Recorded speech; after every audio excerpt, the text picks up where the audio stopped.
아까 찬양 첫 시간에 그 찬양한 찬양 가운데 보면 그 이름 없는 꽃들, 우리는 이름 없는 꽃 이렇게 했는데, 여러분 이 풀이든 나무든 이름 없는 나무도 없고 이름 없는 풀도 없습니다. 그 고민수 권사님한테 물어보세요. 이름 없는 게요 단 하나도 없어요. 여러분 이 나무 무시하면 안 되고 풀 무시하면 안 되고, 그 나무 이름 모를 때 나무 앞에 야 미안하다, 내가 무지해서 네 이름 모른다. 풀한테 내가 네 이름 모른다. 그래서 나무나 풀한테 대한 예의가 아닙니다. 그러니까 미안하다, 네 이름. 이 식물 도감이고 뭐고, 여러분 다음이 이제 뭡니까? 이제 카카오 지도와 통합됐는데 거기 들어가 가지고 꽃 검색해 가지고 눌러보세요. 이름 없는 게 없어요. 다 이름이 있습니다.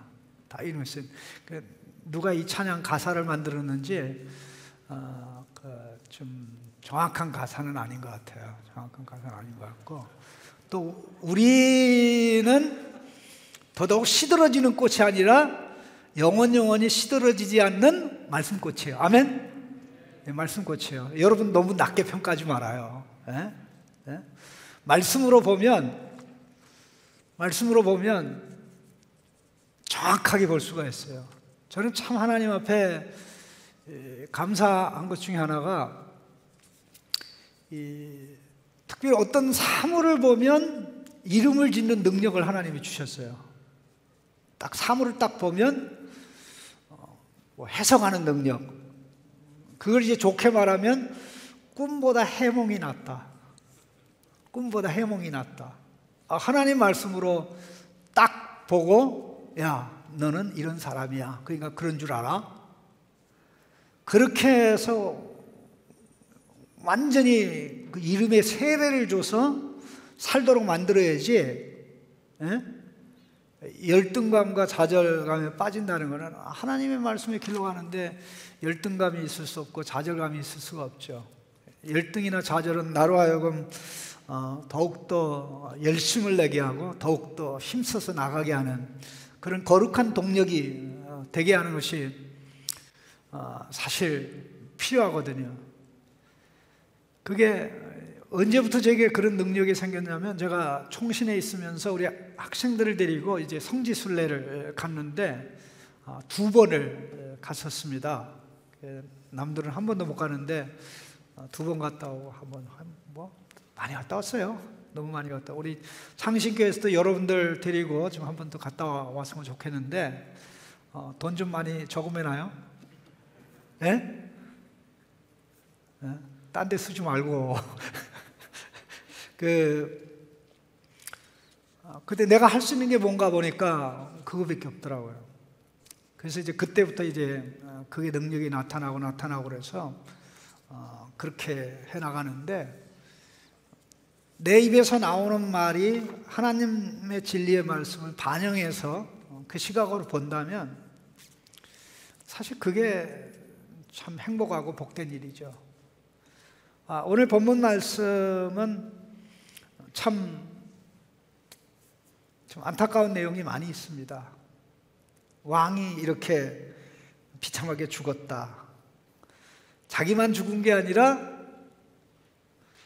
참 이 사람은 살았으면 좋은데 하는 그 사람까지도, 요나단도 죽었잖아요. 그리고 요나단만이 아니라 요나단의 동생 둘이 죽고, 이 전쟁에 참여하지 않았던 또 아들이 하나 더 있었는데, 그 아들은 좀 얼떨결에 왕이 됐죠. 근데 왕노릇 하지 못하고 허수아비 역할을 하다가 2년 만에 결국 모든 게 끝나고 말았습니다. 이 본문을 정확하게 이해하려면 이게 두 장면이 오버랩되고 있다는 것을 여러분들이 기억을 해야 돼요. 30장에 기록된 다윗의 승리와 놀라운 전리품, 전리품 나눔의 기쁨, 전리품 축하, 그게 한 장면입니다. 그리고 또 한 장면이 오늘 본문에 나오는 사울이 전리품이 되어 블레셋 사람들에게 최고의 전리품. 그래서 그 전리품이 블레셋 전 지역을 돌아다니면서 이스라엘과 싸우면서 우리가 마침내 이겼다. 블레셋 사람들은 참 억울하기 짝이 없는 게, 이 청동기 문명에서 이제 철기 문명으로 넘어갈 때 철기 문명을 제일 먼저 받아들이고 가나안 땅에서 그것을 독점적으로 차지한 유일한 민족이 블레셋 사람들이에요. 블레셋 사람들은 원래 이 뱃사람들이거든요. Sea people이에요. Sea people, 뱃사람들이에요. 굉장히 터프하고 그랬는데, 그들이 이 철기 문명을 선점하고 그 철기로 만드는 그 무기가 이스라엘은 없었어요. 그러니까 그 시대가 바로 이게 사울 때 바로 그 무렵이거든요. 그러니까 이스라엘 백성이 블레셋하고 싸우면 그 곡괭이 있죠, 도끼, 이런 거 가지고 싸웠어요. 막대기 가지고. 블레셋 사람들은 다 이 무기를 가지고 있었는데, 검, 활, 뭐 이스라엘 백성은 활은 있었죠. 그런데 그 당시로 얘기하면 제 첨단의 무기를 가지고 이스라엘과 싸워서 승리라는 승리를 해본 적이 없어요. 지난 40여 년 동안 사울왕이 40년을 통치했거든요. 사울왕이 왕이 되는 초창기로부터 이 순간까지 한 번도 사울과 싸워서 이긴 적이 없어요. 성경에 기록된 전쟁만도 한 10번 정도 돼요. 10번이 조금 안 되는데, 그런데 이 숱한 모든 전쟁에서 블레셋이 졌는데, 이 전쟁에서는 이긴 거 있죠. 그러니 이 전쟁이 얼마나 값어치는 전쟁입니까? 사울의 목을 베가지고 갑옷하고, 이 사울의 목과 그의 갑옷은 거의 오래전에 어린 다윗이 골리앗과 싸워서 이겨가지고 골리앗의 목을 뱄잖아요. 그리고 골리앗의 갑옷을 취했잖아요. 그 전리품 아닙니까? 그 40년 동안 이 깊이 있는 그 서름을 해결하는, 일거에 푸는 그런 위대한 전리품이었던 거죠. 그런데 이 전쟁이 서로 다른 장소에서 같은 날 비슷한 시간에 이루어졌어요. 여러분 이해가 되십니까? 한 번도 사울은 블레셋과 싸워서 진 적이 없어요. 심지어는 다윗을 죽이려고 다윗을 블레셋 전쟁에 집어넣어가지고 제발 블레셋 사람과 싸우다가 전사하라 했는데도 다윗이 전승을 할 정도였으니까 한번 생각을 해보세요. 그러니 왜 한 번도 블레셋과 싸워서 지지 않았던 사울이 제대로 전쟁도 해보지 못하고 이 전투에서 지게 됐습니까? 하나님은 사울에게 큰 복을 주셨습니다. 이스라엘 역사상 아브라함과 이삭과 야곱에게 약속하고 모세를 통해서 마침내 주시겠다고 한 그 왕이 최초로 세워진 게 사울입니다. 사울이 하나님의 말씀을 안 듣고 결국 탐욕에 빠지죠. 명예를 추구하고. 그리고 네 왕위를 너보다 나은 사람에게 물려주겠다고 했지만 하나님께서는 인내가 많으신지라 그 말씀을 하시고도 거의 좋게 40년을 기다린 거예요. 여러분, 이 오래 참는 사람 무시하면 큰일 납니다. 오래 참는 사람 계속 말 무시하면 나중에 뼈다귀밖에 못 추려요. 얘 착하네. 얘 무시해도 착하네. 그 마지막 순간에 가서는 아무것도 건질 게 없어요. 하나님은요, 굉장히 슬로우, 아주 슬로우. 그 하나님 별명은 한번 따라해보세요. slow to anger. 하나님의 별명이 slow to anger예요. 이거 우리말로 어떻게 발음해요? 노하기를 더디하며. 노하기를 더디해. 그 노하기를 더디하는 것은 기회죠. 그 하나님이 노하기를 더디하는 그 기간에 하나님께서 계속 사울에게 승리를 주신 겁니다. 계속 승리를 주셨는데 마지막 기회가 뭐였습니까? 블레셋이 쳐들어와서 이제 싸워야 되는데 하나님께 기도할 때 하나님이 응답을 안 하셨죠. 응답 안 할 때가 사실 마지막 기회였어요. 응답 안 할 때는 잘못이 하나님에게 있는 게 아니고 사울에게 있으니까 하나님, 나는 하나님이 응답할 때까지 기다리다가 죽는 한이 있더라도 기다리다가 하나님 앞에서 죽겠습니다. 이 세상에 가장 행복한 사람이 기다리다가 하나님 앞에서 죽는 사람이에요. 그거를 좋은 말로 기도하다가 죽는 사람, 기다리다가 죽는 거나 기도하다가 죽는 거나. 참 나도 좀 기도하다가 죽었으면 좋을 것 같아요. 기도하면서 찬양하다가 나는 분명히 기도 시작할 때는 땅에 있었는데 눈을 딱 떠보니까 거기 있는 거 있죠. 우리 신앙의 선배들 중에는 그런 분들도 많이 있습니다. 그런 분들 많이 있는데 하나님의 응답 안 하니까 어떻게 한 겁니까? 신접한 여자 찾아간 거잖아요. 그 신접한 여자 찾아가서 자문을 받으려고 그랬는데 거기 또 하나님이 거기 또 계셔요, 안 계셔요? 하나님이 개입하셨잖아요. 사무엘을 급파한 거예요. 사무엘의 영혼을 급파한 거예요. 네가 살았을 때도 나를 괴롭히더니 죽어서도 날 괴롭히냐? 네가 내 말을 안 들어서 하나님이 너를 버렸는데 무슨 좋은 소리를 듣느냐? 바로 내일 너는 죽을 거야. 내 아들들과 함께. 그리고 이스라엘의 군대를 블레셋 사람들에게 넘겨줄 거야. 이 말씀을 하고 바로 다음 날입니다. 여러분, 이 사무엘상 28, 29, 30, 31 이 4장이요 한 세트입니다. 한 세트인데 이 28장, 31장이 사울에 관한 얘기예요. 그리고 29장, 30장이 다윗에 관한 얘기예요. 근데 다 전쟁과 관련되어 있습니다. 이게 따로 되어 있으니까 정확한 이 크로놀로지, 순서가 사실 헷갈리는데 이걸 잘 추적해 보면 여러분 어떻게 되어 있냐면 예를 들어서 29장하고 28장이 순서가 이게 뒤바뀌었어요. 29장에 나오는 게 순서적으로 볼 때는 먼저입니다.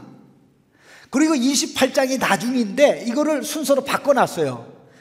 뭔가 중요한 부분을 얘기할게요. 예를 들어서 29장 1절에 뭐가 나오냐면 이 아벡 지역의 블레셋 군대가 1차 집결하잖아요. 그리고 29장 11절 맨 마지막 절입니다. 이제 다윗은 시글락으로 돌아가고 이스라엘로 이동을 하죠. 블레셋 군대가. 그러면 28장 봐요. 28장 4절 5절에 보면 어떻게 됩니까? 블레셋 사람들이 이스라엘 평야지대로 이동해가지고 마침내 수넴이라는 지역에 진을 치게 돼요. 근데 혹시 뭐 여러분들 지도를 모르니까 이게 순서가 바뀌었는지 안 바뀌었는지도 모르지 뭐. 나 같은 사람이나 알지. 이게 이렇게 순서가 바뀐 겁니다. 그랬대 사울이 사실 자기를 위장하고 그 신접한 여인을 찾아온 겁니다. 그리고 다시 돌아가서 시작된 전쟁, 그 다음날 시작된 전쟁이 31장에 나오는 내용인데, 다윗이 새벽에 아말렉 족속을 공격하는 그날입니다. 시간대는 거의 비슷해요. 같은 날인 거는 확실해요. 시간대는 약간 차이가 있는데 대부분 이제 해가 뜨겁기 전에 전쟁하기 때문에 비슷한 시간대일 겁니다. 근데 다윗에게는 엄청난 승리가 있죠. 다윗과 관련된 사람들에게는 단 하나도 손해가 없죠. 가족 다 찾았죠. 짐승 다 회복했죠. 그 다음에 그들의 전리품 다 챙겼죠. 기쁨과 즐거움이는. 근데 이 모든 게 다윗의 승리입니까? 하나님이 다윗에게 하신 말씀의 성취입니까? 다윗에게 하시는 말씀의 성취죠. 말씀의 성취에서 온 것이 다윗의 승리입니다. 그러면은 이 같은 시간에 한 번도 블레셋과 싸워서 져본 적이 없는 사울이 블레셋에게 지죠. 백성들이 싸울 의지가 없어요. 도망가기 바빠요. 1절 말씀이 뭐라고 되어 있습니까? 이스라엘 사람들이 블레셋 사람들 앞에서 도망하여. 싸웠다는 말이 없어요. 7절 말씀 봐요. 골짜기 저쪽에 있는 이스라엘 사람과 요단 건너 쪽에 있는 자들이 이스라엘 사람들이 뭐한 것과?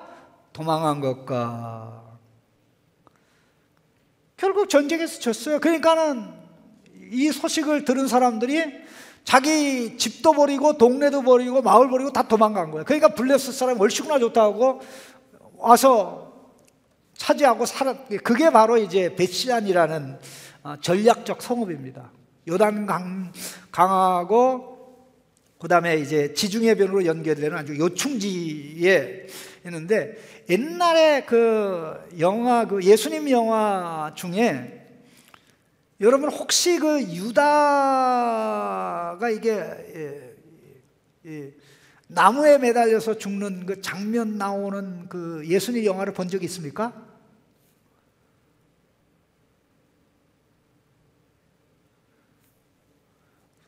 그 예수님 영화 중에 유다가 이제 나무에 달려서 이제 그 장면을 찍었던 장소가 벳시안이에요. 나는 거기를 가봤거든요. 거기를 가봤었는데, 그 영화를, 예수님 영화를 찍을 때 거기서 찍었다. 이거 유다가 몸매요. 근데 거기가 그 평지의 요새입니다. 사울이 전리품이 돼서 블레셋의 신전에 전시되고 백성들에게 전시되고, 마치 다윗이 골리앗의 목을 베가지고 그 다음에 갑옷과 또 칼까지 취해서 전리품 축하를 했듯이 이런 상황이 벌어진 겁니다. 그런데다 그의 시신, 또 세 아들의 시신을 벳산 성벽에 달아가지고 사람들에게 보게 한 거죠. 참 안타깝습니다. 참 안타깝습니다. 사울이 왜 이렇게 됐습니까? 사울에게 일어난 일이 우연입니까? 하나님 말씀의 성취입니까? 하나님 말씀의 성취죠. 여러분 꼭 기억해야 됩니다. 우리가 순종해도 하나님 말씀대로 되고요, 불순종해도 하나님 말씀대로 됩니다. 여러분, 순종해야만 말씀대로 됩니까? 순종 안 하면 안 됩니까? 여러분, 순종 안 해도 그걸 여러분 어떻게 하냐면, 자, 여러분이 태양과 관계가 안 좋다고 태양빛이 안 비치는 게 아니에요. 악인의 마을에도 태양빛이 비치고, 또 선인의 마을에도 태양빛이 비치고, 비가 좋은 사람 동네도 오고 나쁜 사람 동네도 와요. 여러분 꼭 세 가지를 꼭 기억하시기 바랍니다. 이 부분은 여러분이 세계관을 형성하는 데 너무나 중요한데, 하나님이 이 세상을 이끌어가는 법이 세 가지가 있습니다. 세 가지가 다 하나님이 만든 법인데, 예수 안 믿는 사람들은 이 세 가지 중 어느 하나도 하나님의 법으로 보질 않아요. 그 첫 번째가 자연의 법칙입니다. 자연. 이제 피조물에게 모두 다 공통적으로 적용되는 법칙이 있죠. 이 자연의 법칙, 하나님의 법칙입니다. 하나님의 법칙입니다. 이 법칙을 어겨서 농사 지면 절대 농사가 안 됩니다. 여러분, 왜 농사를 질 때 농사를 하는 사람들이 태양력이 아니라 원력을 쓰는지 아십니까? 태양력은 올해 3월 1일하고 내년에 3월 1일이 실제적으로는 숫자로는 똑같은데 우주가 돌아가는 계절의 법칙에 따르면 달라요. 그래가지고 온도가 달라요. 그러니까 이 태양력을 기준으로 해서 농사를 지면 땅에 심은 씨가 얼어 죽기 일쑤예요. 타이밍이 안 맞아요. 근데 이 원력은요, 정확하게 3월 1일, 그러니까 오늘 3월 1일하고 내년에 3월 1일이 원력으로는 거의 기후나 뭐나 거의 똑같아요. 이게 자연의 법칙이거든요. 저도 가지고 있는 약점이 있고 우리 집사람도 가지고 있는 약점이 있는데, 우리는 집에 이렇게 꽃 같은 거 잘 안 돼요. 왜냐하면 이 법칙을 잘 알고 그렇게 해야 되는데, 나무에 물을 너무 많이 줘도 문제고 안 줘도 문제고 이렇게 되는데, 이걸 언제 줘야 되는지, 줄 때 얼마를 줘야 되는지 이걸 공부를 해야 되는데, 이 공부를 안 하고 그냥 기분 내키는 대로 하니까 얘들이 다 죽는 거예요. 그래서 당신이나 나는 농사꾼 되기는 글렀으니까 그쪽으로 안 간 게 참 다행이다, 그렇게 하는데, 근데 본능적으로 이 원리를 아는 분들이 있어요. 그러니까 실수를 이렇게 했는데도 잘 자란 거 있죠.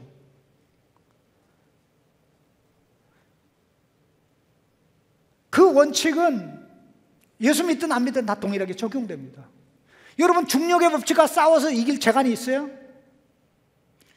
여러분, 요번에 그 나루호에 거기서 이제 발사해가지고 우리가 얼마나 안타까운 일이 일어났습니까? 거의 한 3km 정도만 더 올라가면 무인궤도에 올라가가지고 이렇게 돌아가게 되는데, 연소가 시간대로 하면 한 2분 몇 분 두고 에너지가 다 고갈이 돼가지고 거기에 못 올라간 거예요. 그런데 나중에 그걸 만든 과학자들이, 거기 투입됐던 사람들이 원인을 조사해 보니까 말도 안 되는 원인을 찾아낸 거예요. 말도 안 되는 원인이 뭐냐면요, 그 안에는 이제 작은 엔진이 있는데, 이것을 설계할 때 그 우주 환경에 맞는 설계를 안 했다는 거예요. 거기에 맞는 설계를 안 하니까 압력을 건지지 못하고 이게 터져버린 거예요. 압력을 건지지 못하고 터져버려가지고 이게 가스가 새가지고 엔진을 돌릴 수 힘이 안 나온 거예요. 그런데 설계할 때 그럼 뭐만 설계했냐면 이 지구 환경에 맞는 그것만 생각한 거예요. 왜냐하면 엔진을 몇 개를 엮어서 한 번도 성공한 적이 없는데 이번에 대성공해야 되겠다고 모든 에너지를 다 여기다 쏟아붓고 작은 엔진에 대해서는 신경을 안 쓴 거예요. 그 일이 터지고 보니까 이렇게 된 거예요. 자, 뭐에 안 맞아서 그렇게 된 겁니까? 하나님이 정한 우주가 돌아가는 법칙에 안 맞아서 이런 일이 벌어진 거예요. 이게 하나님의 자연법이라는 겁니다. 예? 우주선을 발견하고 화성에 보내고 하는 게 전부 다 하나님이 우주를 운행하는 법칙을 이해하고 그 법칙을 바꾼 게 아니라 어떻게 한 거예요? 그 법칙에 목숨 걸고 맞춘 결과예요. 안 맞추면 안 돼요. 그렇게 맞춰가고 기술이 발달하니까 앞으로 어떻게 보면 여러분 살아있는 시대에 화성에 가서 살 사람이 생길 수도 있어요. 그 정도로 기술이 발달합니다. 근데 너무나 분명하고 명확한 것은 하나님이 정한 법의 질서를 못 바꿔요.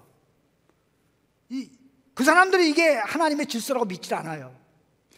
이게 자연법이 있고 또 하나 뭐가 있냐? 도덕법이 있습니다. 도덕법. 이게 도덕 질서라는 것은 보편적인데 이것도 하나님에게서 나온 겁니다. 그 도덕법을 운행함에 있어서 그 법을 어긴 사람을 어떻게 처단하느냐에 대해서는 국가마다 시대마다 달라요. 벌을 세게 할 수도 있고 약하게 할 수도 있고.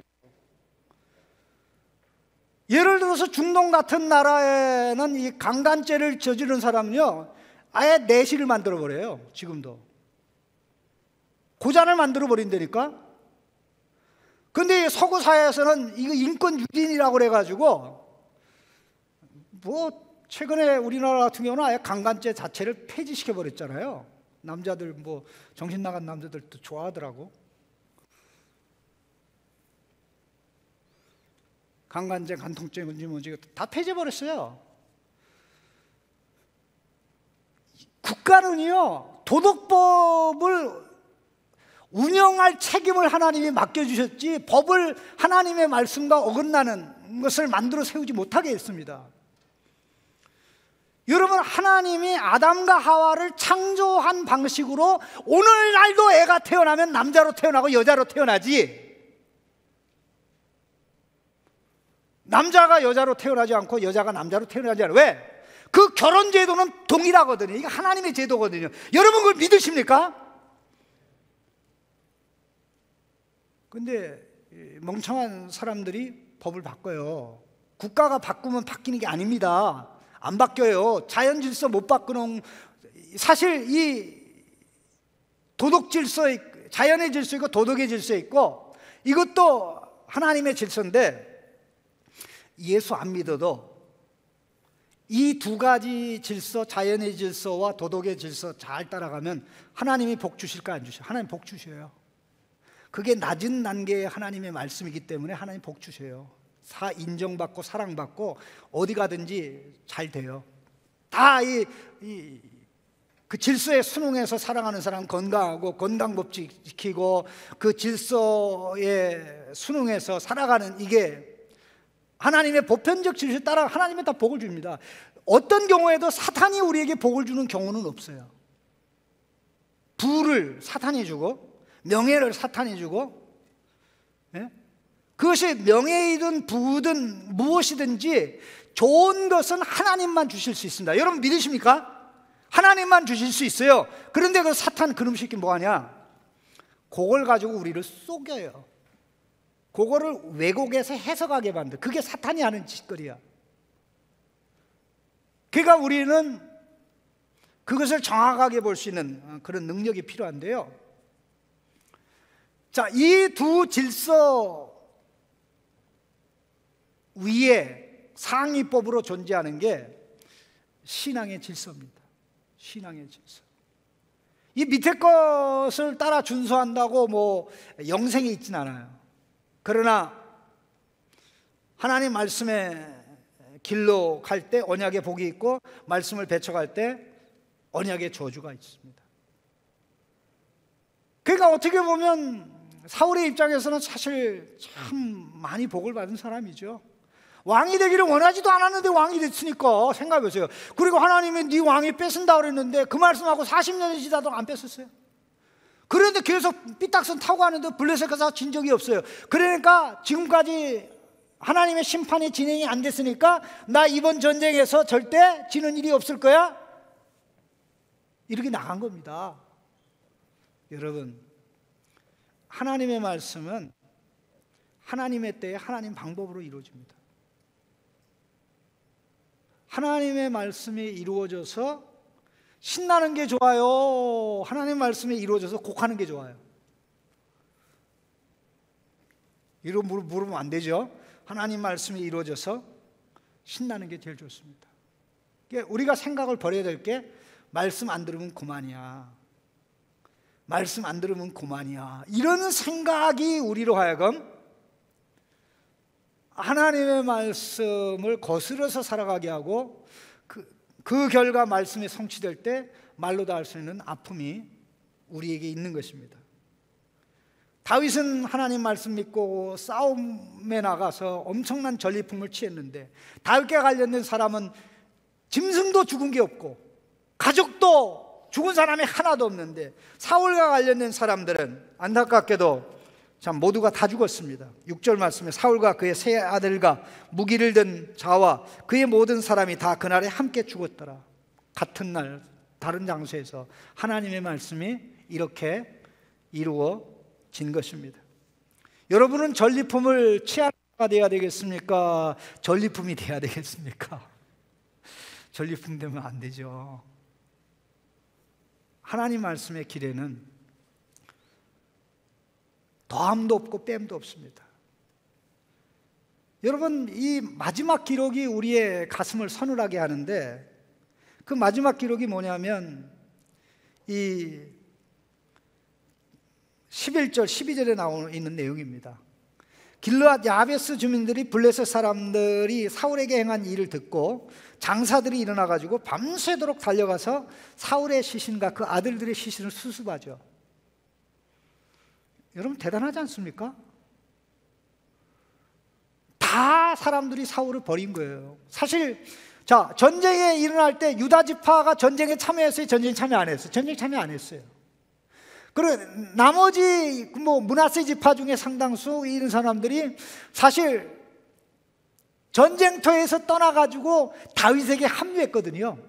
여러분, 성경의 다른 기록을 보면 역대상 12장의 기록에 보면 그 내용이 나와요. 개가는 하나님이 함께하면 승리가 되지만 심판의 손을 들으면 통계 수치로 100번 다 이겼어도 안 되는 거예요. 하나님 말씀대로 되는 거예요. 이런 상황이 전개됐는데, 저 사람은 하나님이 버렸어. 하나님이 버렸어. 그러니까 우리는 가까이 하면 안 돼라고 할 때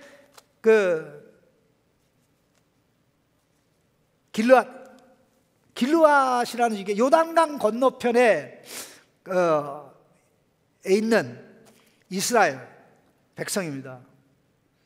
사울의 그 소식을 듣고 아들의 소식을 듣고 목숨 걸고 장수들이 용사들이 찾아가 가지고 시신을 수습하죠. 거기는 지금 블레셋 사람들이 장악을 했어요. 그래서 낮에 간 게 아니라 밤에 간 겁니다. 수습을 해가지고 자기네 동네로 돌아와서 장례를 치른 겁니다. 화장을 하고, 참 성경의 화장에 관한 유일한 기록이 오늘 본문에 나오는 이 기록입니다.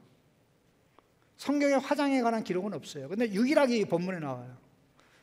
사울이 하나님의 심판으로 죽은 것이 분명한 것도 있지만, 사실 시신이 너무나 훼손되고 냄새, 부패가 너무 심했기 때문에 그런 식으로 장례할 수는 없었던 거. 그래서 이제 화장을 했던 겁니다. 좋은 의미에서. 근데 왜 이 사람들이 사울에게 은혜를 입은 게 아니라 이 부모들이 사울에게, 왕에게 은혜를 입었어요. 언제? 40년 전에. 40년 전에. 이들의 이 부모들, 삼촌이나 또 아버님들은 오른 눈이 있는 사람이 없어요. 오른쪽 눈이. 왜냐하면 암몬 자손의 왕 나하스가 그들을 억압하면서 이 젊은이들의 오른 눈을 다 빼버렸어요. 세상에. 그랬는데 오른 눈을 지키기 위해서 요단강을 건너 도망온 사람들이 많이 있었어요. 근데 나하스가 화가 나가지고 너네들 오른 눈을 뽑아야 되니까 오른 눈 멀쩡한 놈들 도망가려 다 데려다 놓지 않으면 너네 마을 쑥대밭 만들겠다고 할 때 그 장로들이 사울에게 찾아와가지고 상황을 얘기하니까 그때 사울이 왕 될 때 아닙니까? 성령이 감동해가지고 이 소 한 마리를 그냥 각을 뜨듯이 해가지고 이스라엘 전역에 보내서 군사가 모집돼가지고 최초의 전쟁을 벌인 게 길르앗 야베스 길르앗 지역에 가가지고 이 사람들을 구원한 거예요. 근데 이게 40년 전에 있었는데 이 40년 전에 그의 부모들에게 베풀어준 은혜를 자식들이 기억하고 사울에게 이와 같은 일을 한 거예요. 자, 그럼 가만히 생각해 보세요. 사울이 이들에게 베풀어준 은혜가 더 큽니까? 하나님께서 사울에게 지난 40년 동안 베풀어준 은혜가 더 큽니까? 그 말로 다 할 수 없죠. 나중에 다윗은요, 이 사람들을 크게 보상을 해요. 참 너희들이 참 훌륭하다. 아무도 돌아보지 않는 그 사울 왕을, 그의 또 자식들의 시신을 거둬서 장례를 예의 있게 치러줬다니 참 내가 너무 고맙다. 그럴 정도였는데, 이 기록을 하면서 13절에 좀 이런 내용이 나와 있습니다. 13절 내용이 뭐죠?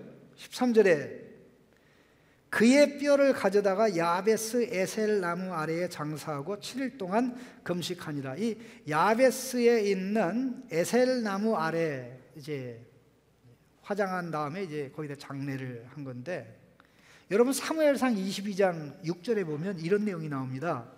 사울이 다윗과 그에 함께 있는 사람들이 나타났다 함을 들으니라. 그때 사울이 기브와 높은 곳에서 손에 단창을 들고 에셀 나무 아래에 앉았고 모든 신하들은 그의 곁에 있더니, 이게 무슨 사건이냐면요, 다윗이 도망갔다가 노베에 있는 제사장을 만났다는 이야기를 듣고 바로 이 에셀나무 아래서 재판을 연 거예요. 제사장들을 다 소집을 했어요. 너희들이 다윗과 모의하고 나를 죽이려고 했는데 왜 밀고 하는 자가 없냐? 그때 아히멜렉이 우리는 잘못한 거 없습니다. 그때 사울 왕이 제사장 85명을 죽이잖아요.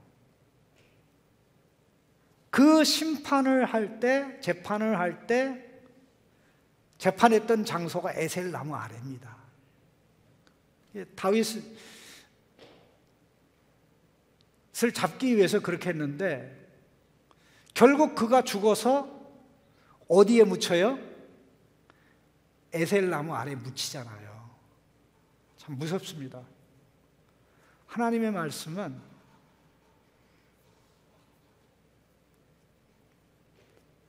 그대로 이루어집니다.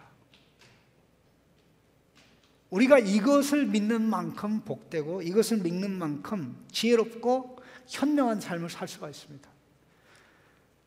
예수 믿든 안 믿든 자연법이 적용되고 예수 믿든 안 믿든 도덕법이 적용되듯이 최상의 법인 하나님의 말씀, 그 말씀과 하나 되어 말씀에 맞춰서 살아가는 사람, 하나님의 책임입니다. 한번 따라합시다. 말씀을 존귀히 여기는 자는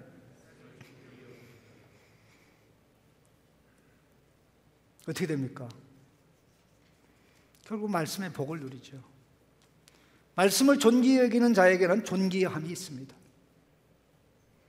그러나 말씀을 무시하는 자에게는 어떻게 됩니까?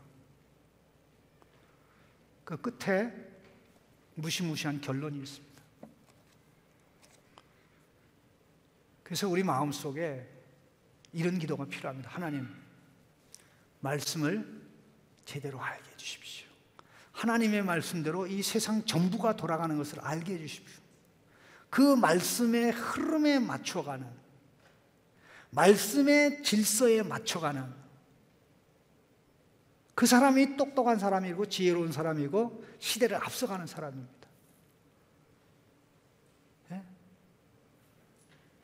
여러분, 예수 안 믿는 사람도 성공하기 위해서, 위대한 작품을 만들어내기 위해서 자연의 법칙을, 그 법칙을 연구해가지고 제품을 만들 때 그게 순응하는 걸 만들어내는 거예요. 근데 멍청해가지고 그게 하나님의 법인 줄 모르는 것 뿐이지.